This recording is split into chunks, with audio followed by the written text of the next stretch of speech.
Hey guys, John here. Today I wanted to talk about the Texas GOP, the Texas Republican Party. Two news stories that I just kind of randomly happened across within a few days of each other. And one is more believable when you live in the United States. And the one was basically the Rick Perry, the governor of Texas. Texas is, in case you don't know, the second largest by population state in the United States. Only to second only California, and it is a very red state. It's very Republican dominated, very evangelical Christian based. Not the entire state. There's pockets here and there, but generally speaking, it's very Republican. And their governor, of course, who's a Republican, Rick Perry, was speaking to like a group of Christians, or I think it was via a conference call or something like that.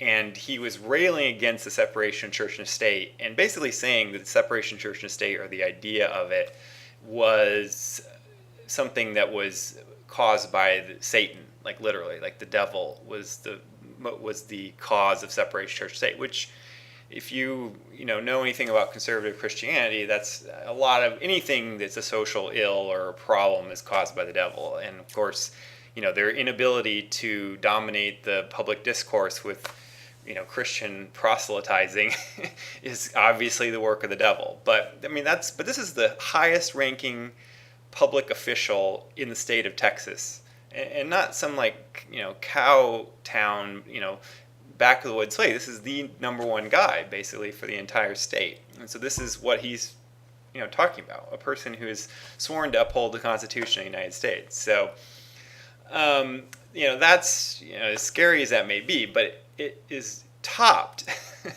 by the second story that I read, which was the fact that the GOP's official platform for the educational standards of the state of Texas, mind you, is to explicitly say they are against teaching kids critical thinking skills because it undermines the authority of the church and their parents.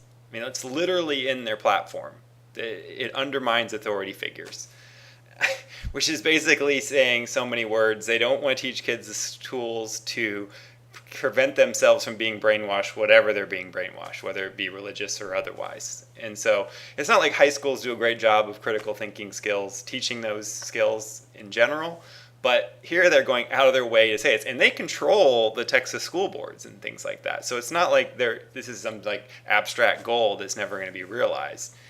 That to me is just it puts to bear or just lays bare what at least that part of the party in what their goals are in terms of how they want to propagate their ideas and just squelch everything else that's out there. And that makes sense from a extreme kind of Christian viewpoint, but this is 40% of the United States, or 50% of the United States kind of believes this kind of stuff. So, it's unbelievable. And, and I've talked about this in other videos, and I think that, this is nothing compared to the idea that, if the secularization of America and there becomes a critical mass enough to start electing officials that are openly atheist or secular humanist or whatever, that how much of a backlash that's going to create. It's going to pale in comparison to what the debate is right now in terms of both sides, Republican and liberal or Democrat or whatever however you want to draw the lines. So I don't know. It's just I thought I'd share that little tidbit. And you have the opposite end of the spectrum where they don't even want to put God into the platform. If you saw that whole thing at the Democratic National Convention. As an ordained United Methodist minister, I am here to attest and affirm that our faith and belief in God is central to the American story and informs the values we've expressed in our party's platform.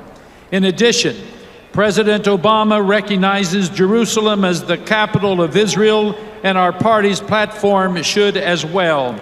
Mr. Chairman, I have submitted my amendment in writing, and I believe it is being projected on the screen for the delegates to see.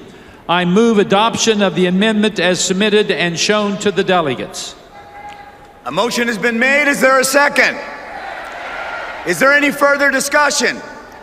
Hearing none, the matter requires a 2/3 vote in the affirmative. All those delegates in favor say aye. All those delegates opposed say no. In the opinion of the... Let me do that again. All of those delegates in favor say aye. All those delegates opposed say no.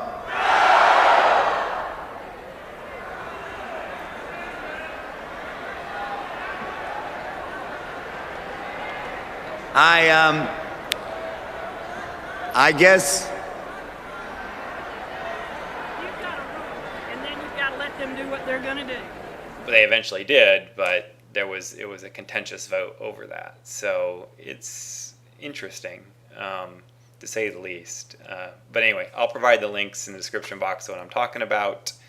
And hopefully, guys, you're having a good time this election season. And take care.